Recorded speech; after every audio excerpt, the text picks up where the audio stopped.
Hello दोस्तों, NP education YouTube channel पर आपका स्वागत है। और हम आज जो है भारत का भूगोल, इंडियन जियोग्राफी, ये जो बुक है, चैप्टर क्या है? इंडियन जियोग्राफी एक किताब ही है जिसको हम लोग को अध्ययन करना है। तो ये हमारा प्यारा सा भारत, ये प्यारा सा भारत हमारा जो है, और भारत का भूगोल के अंतर्गत हम लोग यह जानने का प्रयास करेंगे कि सबसे पहले इसमें कौन कौन सी चट्टानों से मिलकर के भारत बना है। भारत जो है कौन कौन सी चट्टानों से मिलकर बना है। तो हम लोगों का जो जिस बात पे चर्चा करेंगे वह बात होगा भारत की चट्टानें, भारत की प्रमुख चट्टानें, भारत की प्रमुख चट्टानें, भारत की प्रमुख चट्टानें, भारत की प्रमुख चट्टानें। मान लीजिए कि भारत मेरा है, मानना क्या है, भारत है, ठीक है ना। नक्शा में भारत का मानचित्र, भारत का मैप इसी प्रकार बना हुआ है।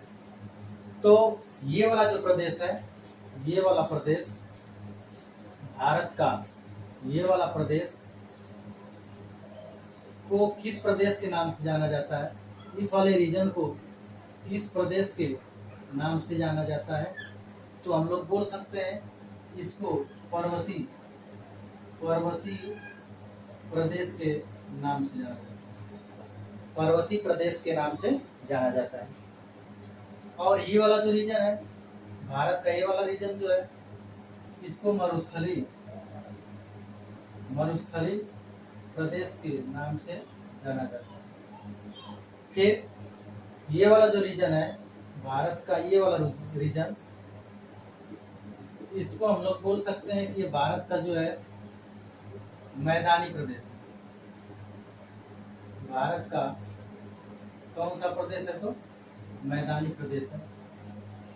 यानी जो ऊपर वाला रीजन, उत्तर वाला रीजन जो है, उत्तर वाला रीजन और पूर्व वाला जो रीजन यहाँ पे है, उत्तर पूर्व वाला रीजन, ये वाला टोटल रीजन क्या कहलाएगा?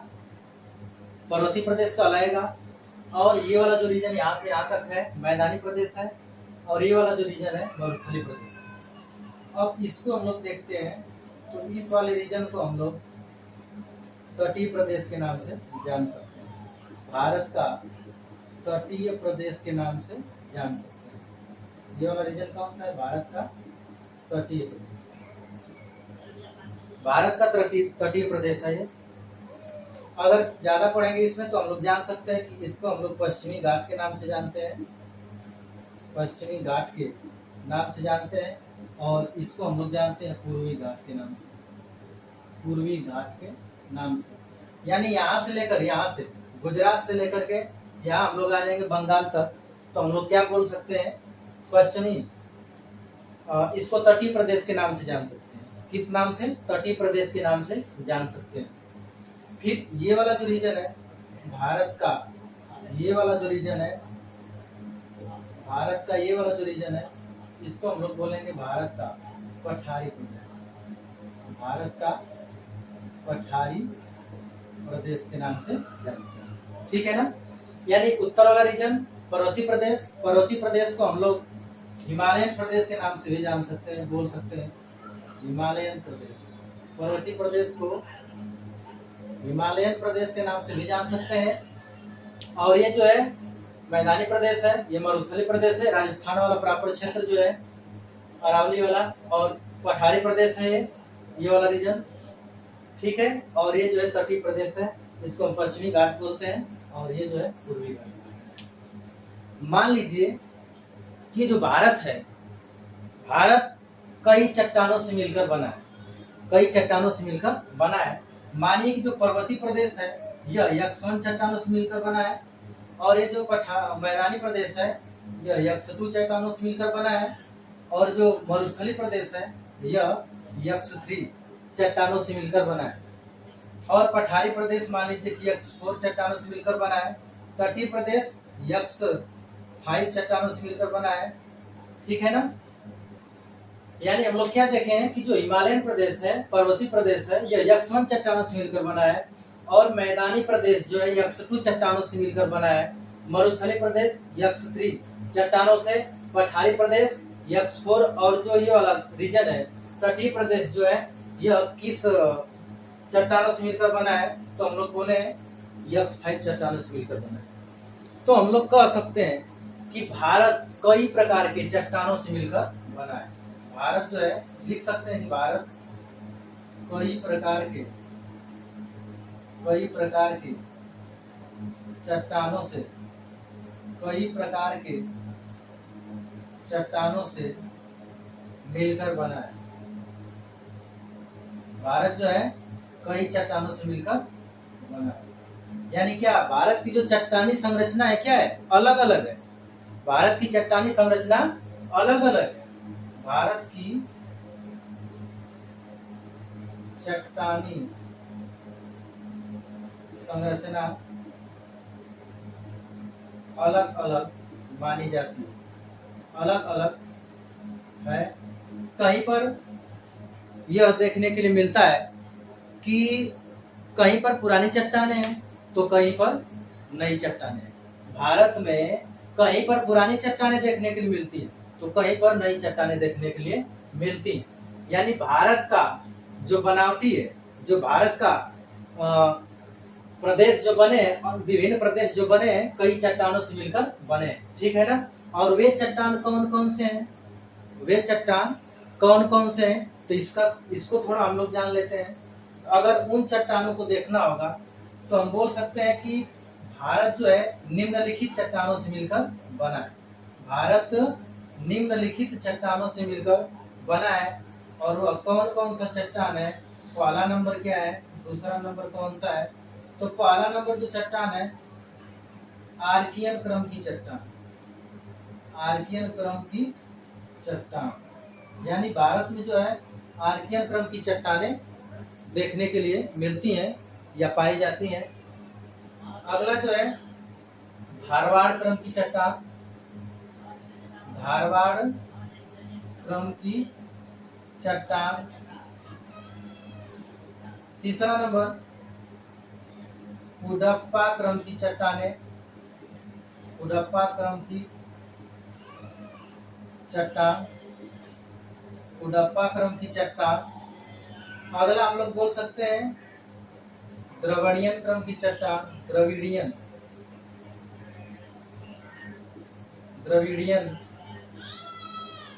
क्रम की चट्टान। द्रविड़ियन क्रम की चट्टान। विंध्यन क्रम की चट्टान। विंध्यन क्रम की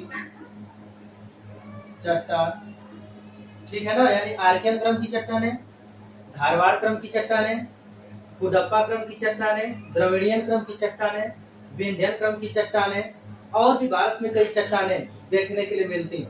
जैसे गोंडवाना क्रम की चट्टानें। कौन सी चट्टानें है, तो गोंडवाना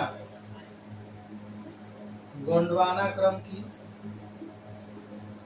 चट्टानें भारत में मिलती हैं। फिर टर्शियरी क्रम की चट्टानें हैं। टर्शियरी एक युग माना जाता है, एक अवधि माना जाता है। टर्शियरी क्रम की चट्टानें या चट्टान भारत में पाई जाती हैं। फिर क्वार्टनरी क्रम की चट्टानें। क्वार्टनरी क्रम की चट्टानें भारत में देखने के लिए मिलती हैं। यानी हम लोग यह जाने कि भारत कई प्रकार की चट्टानों से मिलकर बना है।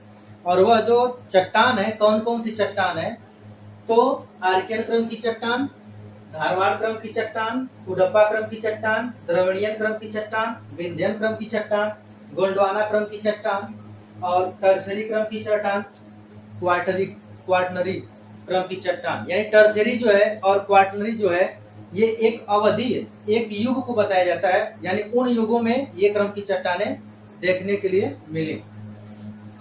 तो अब हम लोग यह जानने का प्रयास करेंगे कि जो आर्कियन क्रम की चट्टान है, आर्कियन क्रम की चट्टान है, उसका नाम क्यों आर्कियन रखा गया, इसकी विशेषताएं क्या हैं, और यह भारत में किन किन राज्यों में इनका विस्तार है, पाया जाता है, विस्तार किन किन राज्यों में, ये सब भी जानने का प्रयास करेंगे।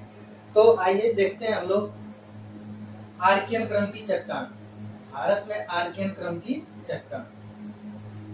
तो भारत में आर्कियन क्रम की चट्टान, सबसे पहले यह जानिए कि भारत में जो आर्कियन क्रम की चट्टानें जो पाई जाती हैं, इसका नाम आर्कियन क्यों रखा गया? इसका नाम आर्कियन क्यों रखा गया? इसको आर्कियन क्रम की चट्टानें क्यों कहा गया? तो हम लोग इसको जानने के लिए आराम से इसको हम लोग बता सकते हैं कि इसका नामकरण जो है क्यों किया गया। यानी आर्कियन आर्कियन, इसका आर्कियन नामकरण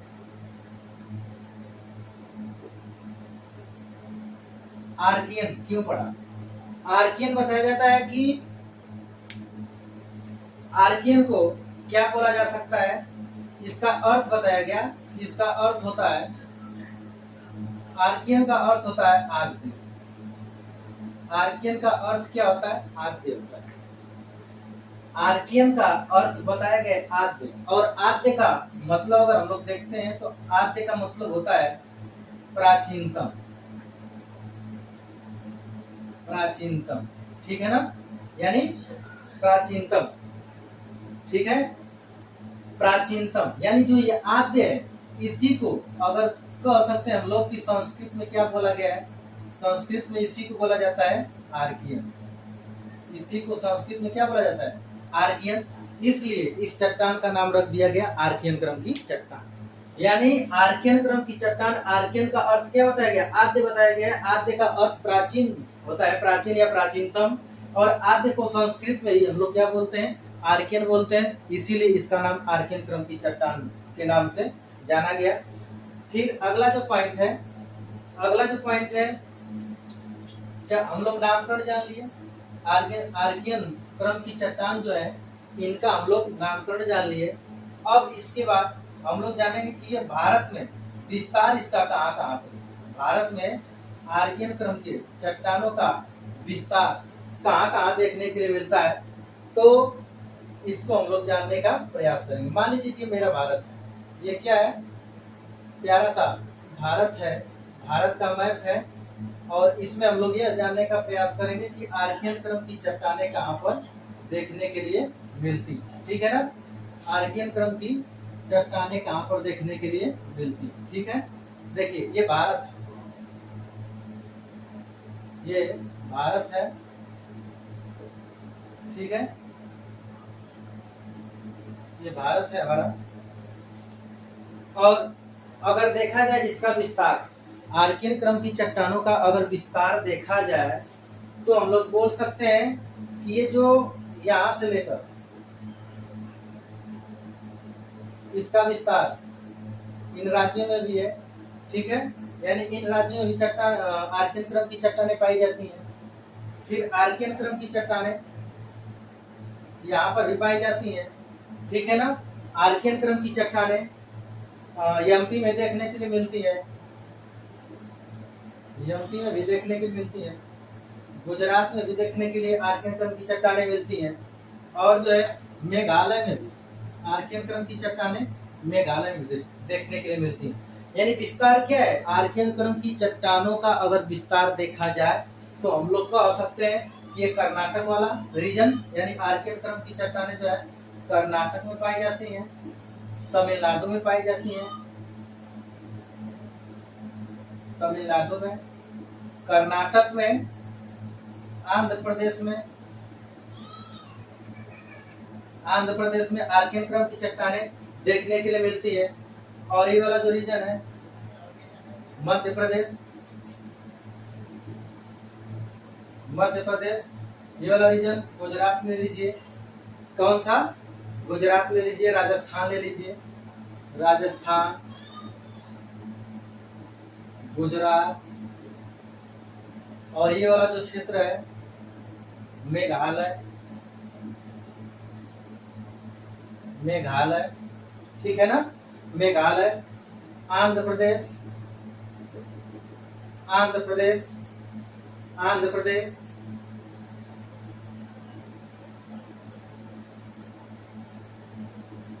केरल, आंध्र प्रदेश, केरल, मेघालय, झारखंड, छत्तीसगढ़, इन राज्यों में आर्कियन क्रम की चट्टानें देखने के लिए मिलती। कौन कौन सा राज्य है? तो कर्नाटक है, तमिलनाडु है, आंध्र प्रदेश है, मध्य प्रदेश है, राजस्थान है, गुजरात, मेघालय, आंध्र प्रदेश, केरल। आंध्र प्रदेश 2 बार लिखा गया है, आंध्र प्रदेश, ठीक है, केरल, झारखंड, छत्तीसगढ़, ठीक है ना, ठीक है।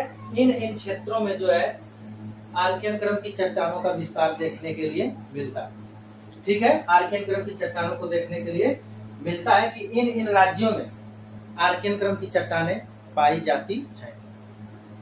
अब जो है आर्कियन क्रम की चट्टानों का हम लोग विस्तार समझ लिए। इसका नामकरण क्यों आर्कियन रखा गया? आर्कियन इसलिए रखा गया क्योंकि आर्कियन जो है आद्य, आर्कियन जो है, आर्कियन का अर्थ जो होता है आद्य होता है, और आद्य का मतलब क्या होता है? आद्य का मतलब प्राचीन, आद्य का मतलब प्राचीन होता है, ठीक है ना। तो विशेषताएं, यानी हम लोग नामकरण समझ लिए, नामकरण, और इसका विस्तार कहाँ कहाँ पर है। अब इसके बाद हम लोग ये जानेंगे कि उत्पत्ति, आर्कियन क्रम की चट्टानों की उत्पत्ति कैसे हुई।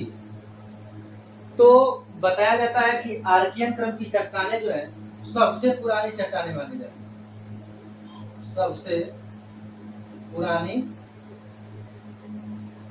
चट्टानें मानी जाती है। आर्कियन क्रम की चट्टानें जो है सबसे पुरानी चट्टान, यानी जब सबसे पुरानी चट्टान है, तो जब पृथ्वी बनी होगी तो पृथ्वी पर सबसे पहले अगर कोई चट्टान पाया गया होगा तो आर्कियन क्रम की चट्टानें पाया गया होगा। यानी कहने का मतलब यह है कि जब पुरानी चट्टान है, तो जब पृथ्वी बनी तो पृथ्वी की सतह पर सबसे पहले कौन सी चट्टानें बनी होंगी? तो पृथ्वी की सतह पर, पृथ्वी की सतह पर सबसे पहले आर्कियन क्रम की चट्टान, आर्कियन क्रम की चट्टान बनी, ठीक है ना। सबसे पुरानी चट्टान है, जब सबसे पुरानी चट्टान है तो पृथ्वी की सतह पर सबसे पहले अगर कोई चट्टान बनी होगी तो आर्कियन क्रम की चट्टानें बनी। अब इसके बारे में जो पृथ्वी है, पृथ्वी आज की तरह, मान लीजिए कि पृथ्वी अर्थ है, पृथ्वी जो है आज की तरह पहले नहीं था। प्रारंभ में पृथ्वी रिंग ऑफ फायर, यानी आग का गोला था, रिंग ऑफ फायर। पृथ्वी क्या था? आग का गोला था। धीरे धीरे कूलिंग प्रोसेस हुआ, कूलिंग प्रोसेसिंग के कारण पृथ्वी का जो तापमान, पृथ्वी का तापमान कम हुआ। पृथ्वी का तापमान क्या हुआ? कम हुआ। अब जब पृथ्वी का तापमान कम हुआ तो पृथ्वी की बाहरी सतह पर, यानी पृथ्वी की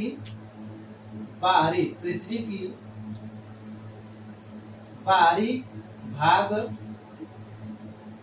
ठोस बन गया। पृथ्वी का जो बाहरी भाग है क्या बन गया? ठोस बन गया।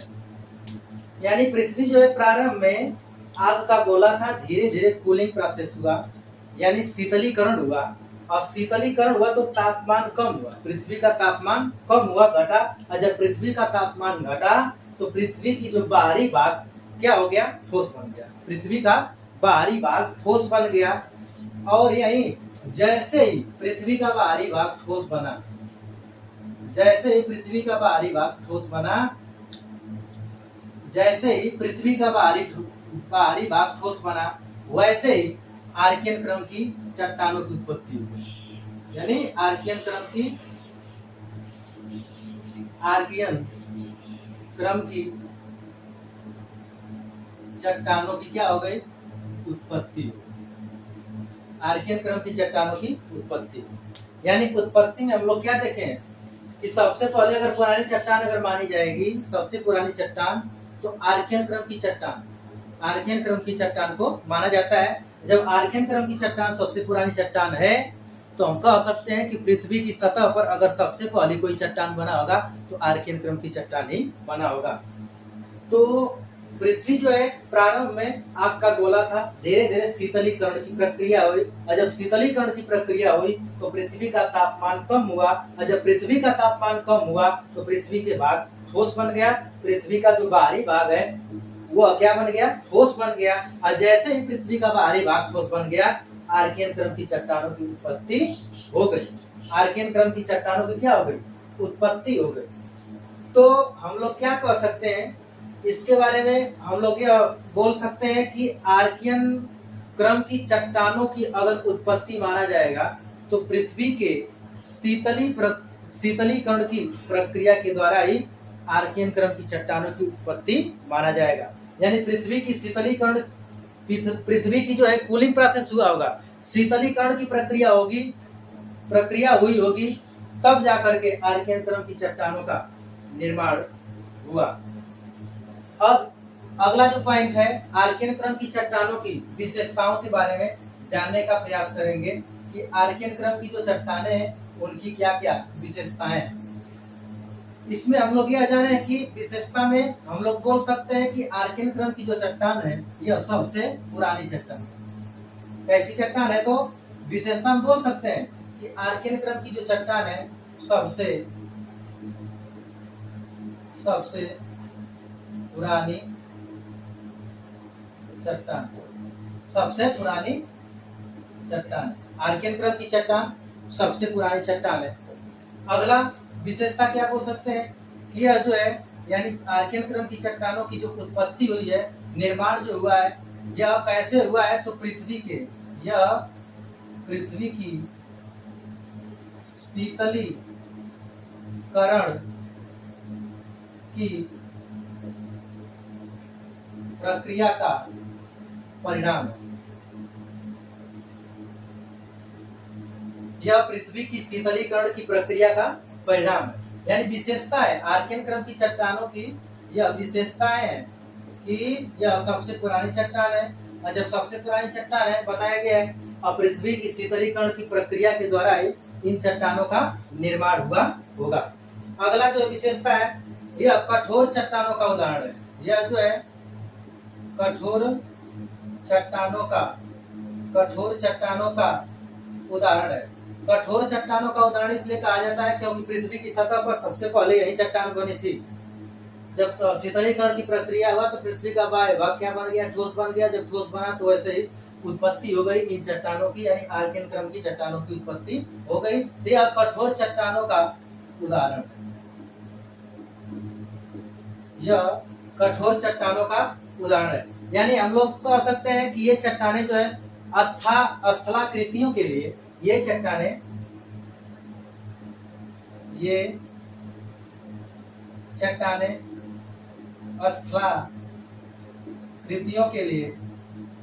स्थलाकृतियों के लिए आधार का काम करती हैं, आधार का काम करती हैं। और इन चट्टानों में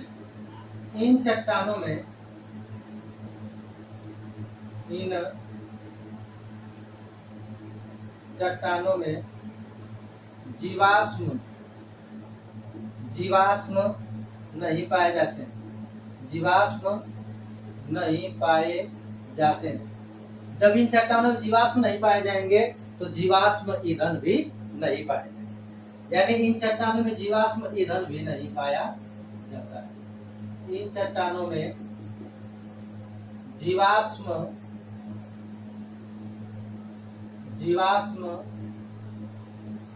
ईंधन का अभाव रहता है। जीवाश्म ईंधन का क्या रहता है, अभाव रहता है। ठीक है। यानी आर्कियन क्रम की चट्टानों की अगर विशेषताएं कहा जाए, तो हम लोग बोल सकते हैं कि जो आग्नेय चट्टानें हैं उनकी जो विशेषता है सेम आर्कियन क्रम की चट्टानों की विशेषता होती है। ठीक है ना। तो जैसे कौन कौन सी इसमें चट्टानें पाई जाती हैं, तो ग्रेनाइट पाया जाता है, ग्रेनाइट पाया जाता है, नीस पाया जाता है, नीस पाया जाता है, सिस्ट पाया जाता है आदि। ये चट्टानें आर्कियन क्रम की चट्टानों के अंतर्गत पाई जाती हैं या आती हैं। और इनकी विशेषताएं क्या है, तो सबसे पुरानी चट्टान है, पृथ्वी की शीतलीकरण की प्रक्रिया का परिणाम है, उसी के द्वारा इसका निर्माण हुआ है आर्कियन क्रम की चट्टानों का। यह कठोर चट्टानों का उदाहरण है। ये चट्टानें स्थलाकृतियों के लिए आधार का काम करती हैं। ये पॉइंट हम लोग विशेषताओं के अंतर्गत जानने का प्रयास किए। जीवाश्म नहीं पाए जाते हैं और नहीं जीवाश्म ईंधन पाए जाते हैं। और इनमें कौन कौन से चट्टान आते हैं, तो ग्रेनाइट आता है, नीस आता है, सिस्ट आता है। ये सब आर्कियन क्रम की चट्टानों के अंतर्गत आते हैं। तो फिर मिलते हैं अगले वीडियो में। उम्मीद करते हैं आप लोगों को समझ में जरूर आया होगा। धन्यवाद।